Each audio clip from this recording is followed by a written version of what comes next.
आज हम इस बिलोटे को पहली बार कहीं दूर घुमाने ले गए, लेकिन इसको कहीं पर भी घुसने नहीं दिया। लेकिन टेंशन मत लो, हम इसके लिए एक ऐसी चीज लाए, अब ये बाहर भी घूम सकता है। हाँ, अब ये बहुत ही ज्यादा खुकार बनने लगा है। चलो तो इसको और जंगली बनाया जाए। बाहर घूमने में इसको बहुत ही ज्यादा मजा आता है। अब ये अपने शिकार के लिए कीड़े मकोड़े ढूंढने लगा, लेकिन इसे एक भी कीड़ा नहीं मिला। अब देखते हैं इस लकड़ी पर चलकर इसको पार कर पाता है या फिर नहीं।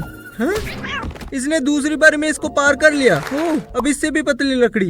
इसको भी आसानी से पार कर लिया। अब देखते हैं इसका दिमाग कितना तेज है। हमने ढेर सारे कप लगा दिए। अब देखते हैं इसको तोड़कर निकलता है इस पर से कूद कर। ये पेड़ पर भी बिल्कुल आसानी से